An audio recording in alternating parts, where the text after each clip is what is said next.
Coming up, the Grand Bahama Power Company coming under fire. We will tell you why. And police in Grand Bahama need your help in locating this wanted suspect. The Bahamas Tonight, the Northern Edition, starts now. This is the Bahamas Tonight, Northern Edition.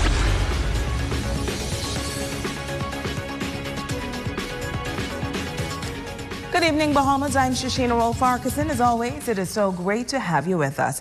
Topping news, the Grand Bahama Power Company coming under fire once again, as many residents are claiming that their power bills are just too high. In this report, a young man is sharing his experience and is calling for the power company to intervene and fix the issue, as he says now is just not the time for any increases, especially during a pandemic. Italia Hall has this report. Residents across Grand Bahama say they are frustrated and disappointed with the Grand Bahama Power Company. They claim that their power bills are through the roof, many taking to social media to express their disgust. Some non-essential business owners claim that their stores have been closed due to the emergency orders and are questioning why are they receiving an increased bill. Others claim that their bills have doubled and in some cases tripled. Another consumer says after paying a bill of $250, her bill is now $550, which is ridiculous. While Daquan Swain says he too is frustrated as he received a bill of $88 for the month of April, and 2 days later, he received another bill for some $560, which he thought was a mistake. I called them up automatically and I said, look, I don't know what's going on with my bill, but something is not right. So after speaking to the rep, she basically told me, she told me, she said that, the bill was an estimation. She said that the bill was estimated because they didn't send anybody to read meters. This is what she told me. A customer paying their bill, she told me that my bill was estimated. He says the situation is unacceptable. 2 persons occupy my home. I'm in a 1-bedroom condo, a small 1-bedroom condo. My bill, and I told her, I said, give me my bill for the last 6 months. As she gave me that bill, the highest bill I got was last year, November, for $260. From then, it was $130, $123, $150, $160, $130. It very rarely even go over $200. The Grand Bahama resident says after repeated attempts to get clarification from the power company, he was told to take a photo of his meter and to send an email to the company. He adds that now is just not the time for high power bills. Because you have so much people right now not working, on reduced hours, on daily rotations, who could barely afford rent, all the kids home from school, food has to be bought. How can someone survive when they have to pay rent twice? Rent in the form of them occupying their home and then rent to GB Power. For hard for Bahamian people at a time like this. We're already faced with hard times. We're already dealing with a whole lockdown, a whole pandemic. He is calling for a fair assessment of bills by the power company. Cannot just go out there and estimate people's bill and expect them to pay it. I'm calling for GB Power to actually do right by the Bahamian people.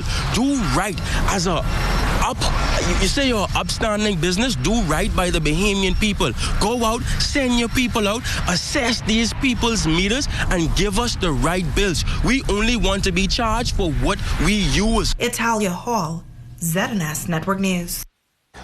Well, the Grand Bahama Power Company is responding to the claims made by this resident.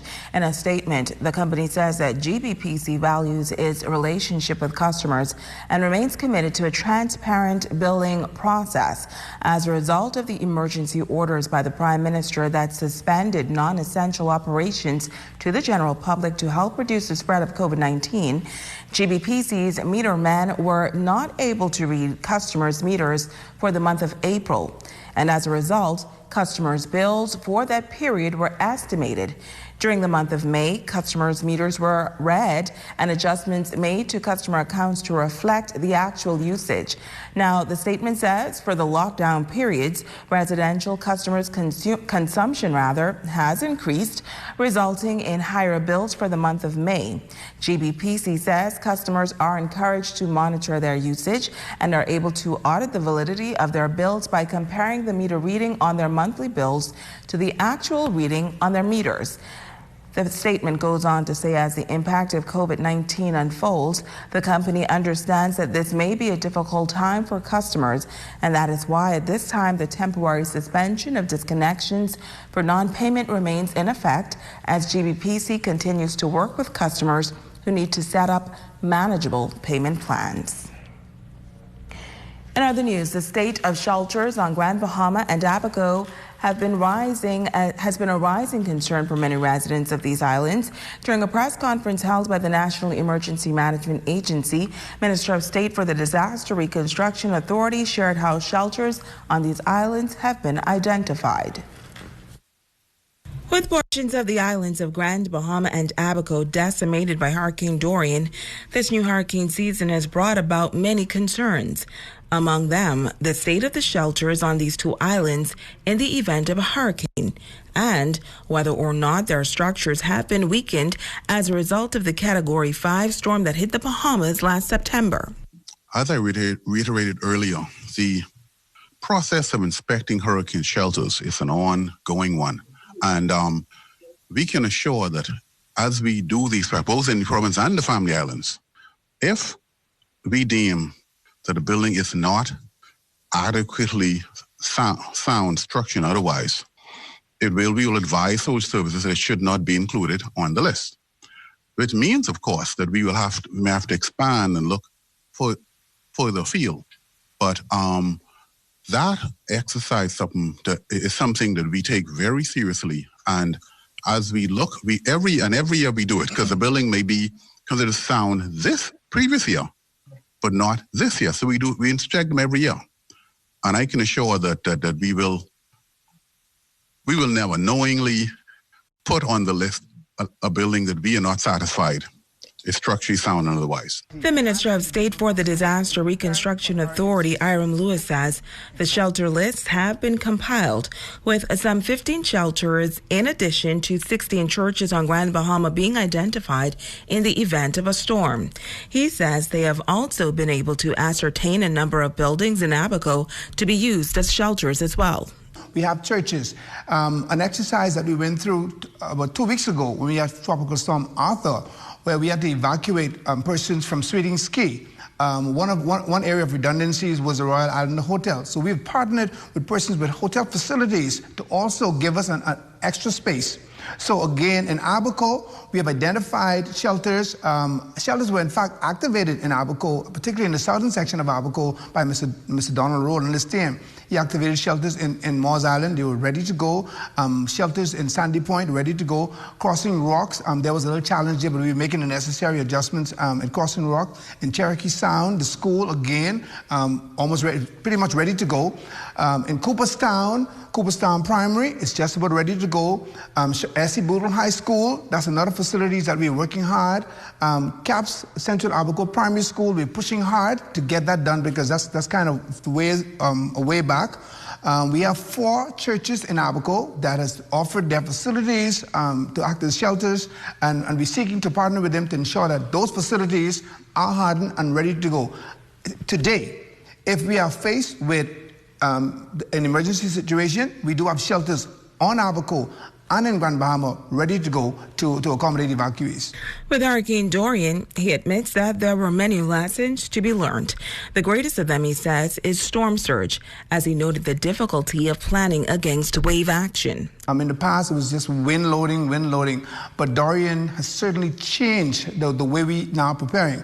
So we have partnered with the Grand Bahama Port Authority, Mr. Troy McIntosh and his team, to get GIS maps. So our GIS map would give us topographical studies so that we'll know exactly at what elevation our shelters exist at. So if the storm is projected to bring, say, 10 feet of storm surge, any shelter that is in that zone will not be used. So we have taken GIS studies, 2 feet level, 4, 6, 8, up to 25 feet, I believe, and we have made note of those shelters. Those shelters will be rated.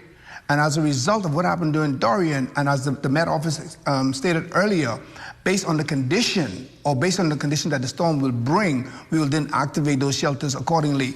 And as I stated earlier, another lesson that we've learned is that the wind loading. So we are actively seeking to revise the Bahamas Building Code, which will allow us to strengthen our building. There will be some no-build zones and there will be some restrictive zones. In areas where we must build along the coastal line, those buildings will have to be elevated. Well, in less than a week, Bahamians will be able to fly commercially throughout the country. This coming after Bahamians were not able to travel for months due to the COVID-19 emergency orders. The Tourism Readiness and Recovery Committee announcing during a press conference this week that international travel is set to begin come July 1st, but it will not be business as usual. Natalia Hall explains. According to the Tourism Readiness and Recovery Committee, the reopening of the tourism sector will be done in phases. Come June 15th, boaters and private planes will be allowed into the country, but on July 1st, the country's borders are expected to be fully open for commercial flights.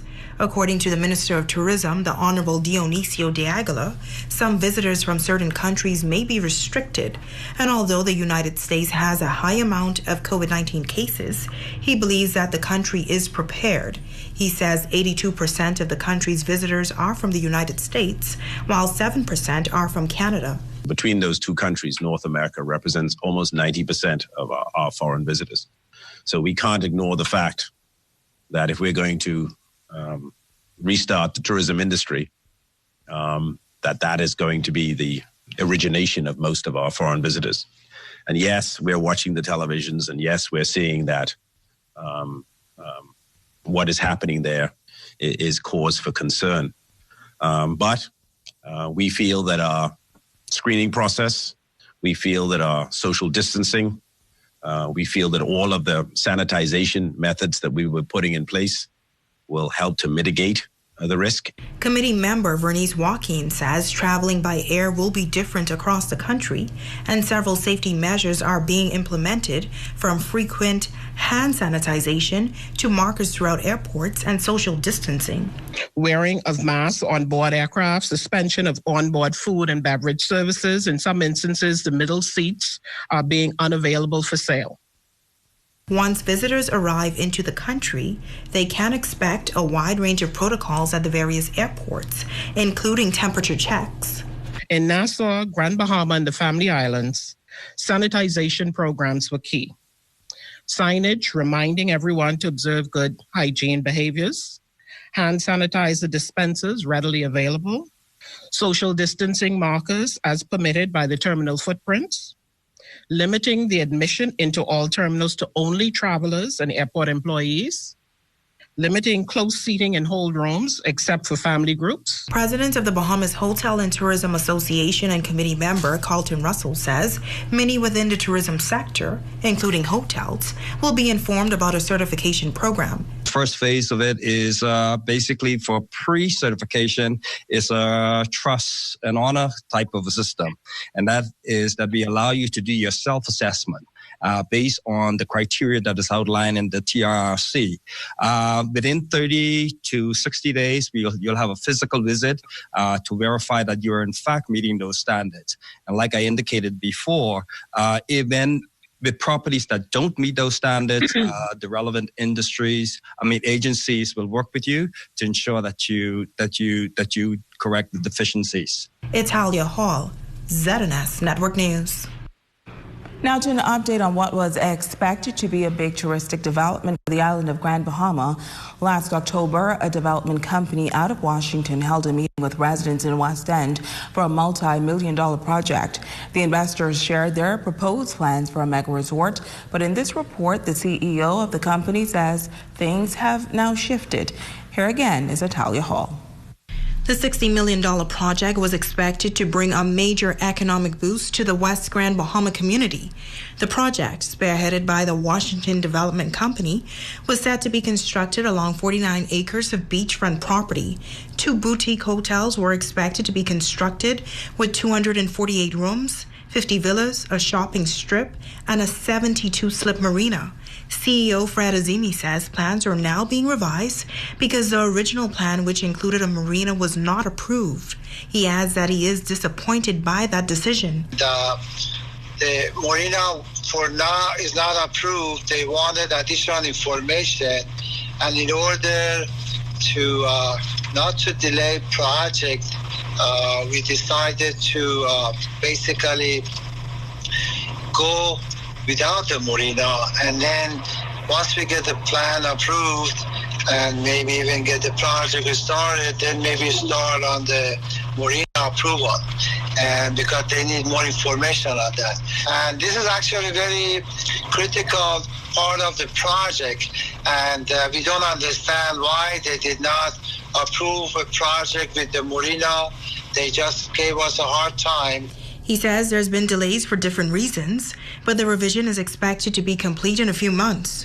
Once we get all the approval, it would be probably 6 months after that, maybe get off the ground. And with COVID-19 spreading across the globe, the CEO says it is affecting the project, and he says the demand is not as high for the hotel sector at this time. Well, we're hoping by time, the projects get approved and then hopefully get started at the time, and build the demand come back. Italia Hall, ZNS Network News. In news from the crime beat, police in Grand Bahama still searching for 27-year-old Christopher Anthony Lee, a.k.a. Shaquille Jamal Lewis of Jamaica and Jonestown 8 Mile Walk. Reports say that on Saturday, May 23rd, shortly before 8 p.m., suspect Christopher Anthony Lee of Jamaica and Jonestown 8 Mile Walk, who was in police custody for fraud and possession of dangerous drugs, escaped lawful custody from the 8 Mile Walk division. Now, a team of officers are presently in the 8 Mile Walk area searching for the suspect. Police are sending a strong warning to persons who are harboring and aiding this fugitive. Persons are reminded that it is an offense, and those who are in breach will be arrested and placed before the magistrate court. That's your boy, your Minister Keith Evans. It's so easy for us to stand back and look and see all these things that is taking place and be judgmental. We can never truly understand what people are going through. It seems that the world has stopped and everyone is despondent, discouraged, broken, dealing with anxiety and all sorts of stuff. No income coming in and the bills piling up and everything like that. But I just want to encourage each and every one of us. I truly believe that we have been just building our future and building our hope on the things of this world. And so when this world system stops, we stop. But I want to encourage each and every one of us that, brighter days are ahead. And I'm reminded of the story of Neriah, the son of Baruch, who was the stenographer of Jeremiah. Now, Jeremiah had to encourage this young man as the city of Jerusalem was about to be destroyed by Nebuchadnezzar and the people of Babylon. And Neriah was perplexed. He was discouraged. He was, bewildered at what God was doing or what God was about to do in destroying the city of Jerusalem. This young man had accumulated some monies and stuff. He had built a good future. He had a good job and everything like that. And so everything's working in his favor. But lo, behold, comes the Babylonians that was about to take all this away from him. And so God had promised him, listen, what you see, I'm about to destroy. I'm about to remove. But your life, I will give a surprise of all. I don't know who I'm talking to, but I just want to encourage somebody. Let us continue to build our faith and our hope and our trust in God, not in the things of this world, because the things of this world is just passing away. God is able to keep you. God is able to provide for you. But our perspective must be on God. Our focus must be on God. According to Colossians chapter 3, verses 1 and 2. Set your affection on things above and not things on the earth.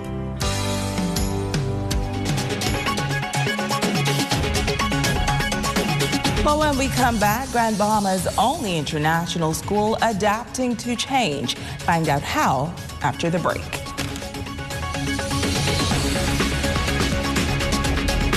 This portion of the news is brought to you by Dolly Madison, Freeport's original home center. Dolly Madison Home Center is now open Monday through Friday, 8 a.m. to 5 p.m. to serve your household needs. Ace Hardware, Whirlpool, and GE Appliances, and more. Be sure to ask an associate for assistance if you don't see what you came for. Social distancing and masks are in full effect. And the good news is we will be moving to the former Rooms to Go in the front of the store as renovations are completed. Join us Monday through Friday, 8 a.m. to 5 p.m. Come on down now.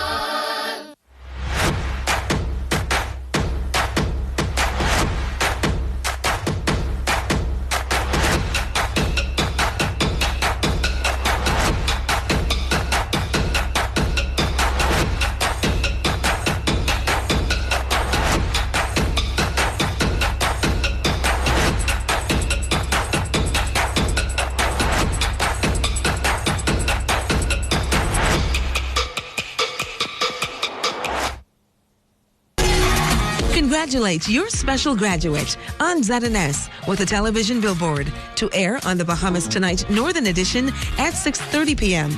You can also share this momentous occasion with family and friends on the ZNS community page, channels 230 and 420. Call ZNS today and create special memories for your 2020 graduate.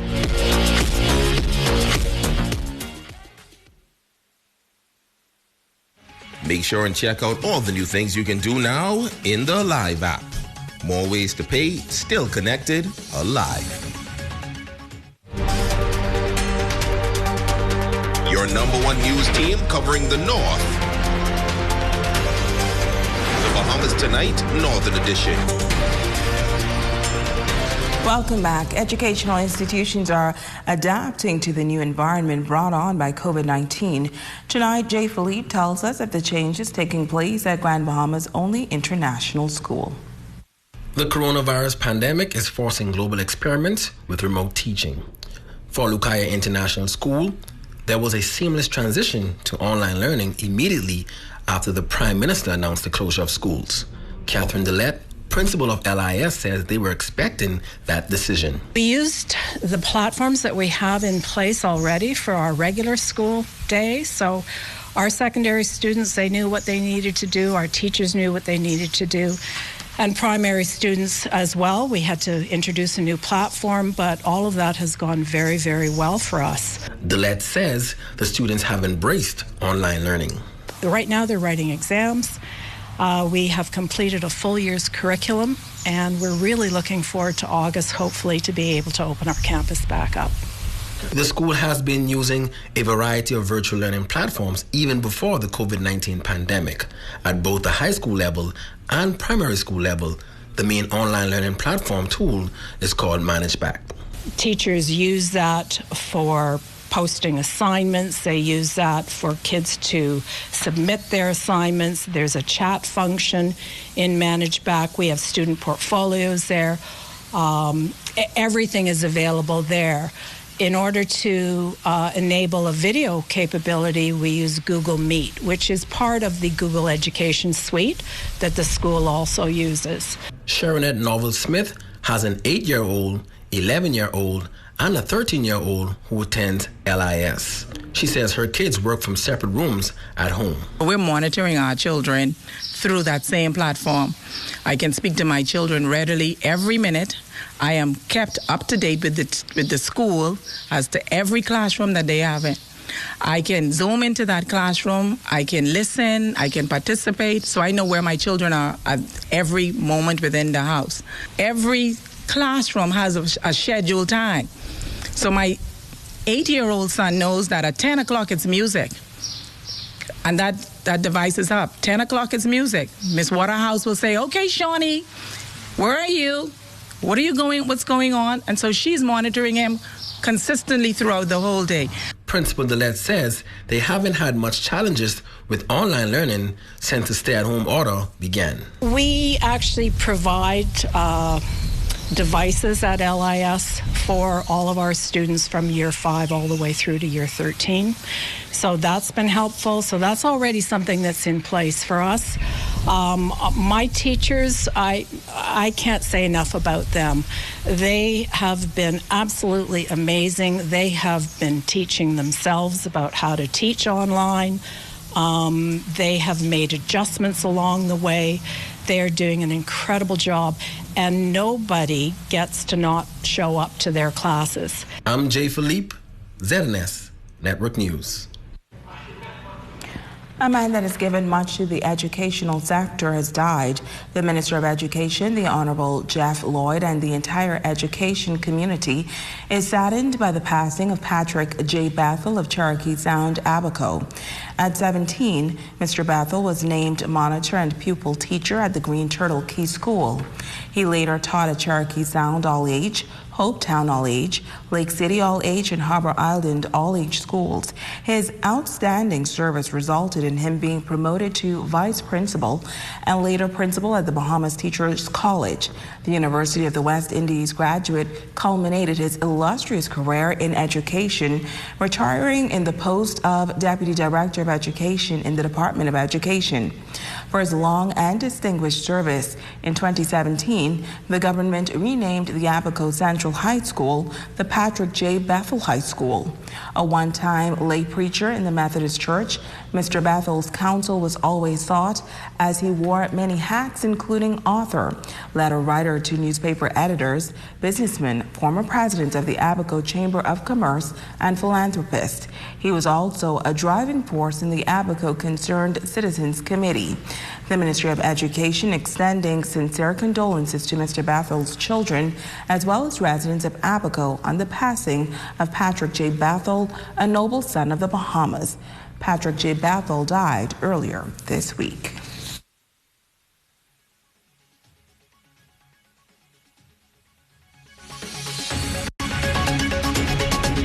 The Hardware Center, located on the Fishing Hole Road, presents their 2020 Hurricane Preparedness Checklist. Tip 1, food and accessories. Look, it's simple. Fidelity can consolidate all your bills with their debt consolidation loan. Give you 1 monthly payment and money in your pocket. So let me get this straight, Miss Financial Coach. You say something about cash in my pocket? Yes. And a savings plan with 5% interest? Wow, finally! A bank that's looking out for me. What you want me to sign? That's not all. We also offer competitive interest rates and free financial coaching. That's right, LD. You ain't MBA. Where do I sign? September 1st, 2019 is a day that has etched itself into Bahamian history. This storm was different. I thought I would have been safe. This is all the people know, so to speak, as it relates to Pelican Point. So I made them go, I tell them to go and get the kids, you see? But they never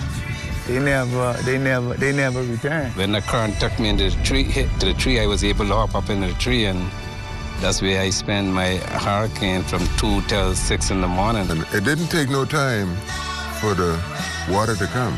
I say the devil himself, hell, had to pass right off. This is East End after Dorian.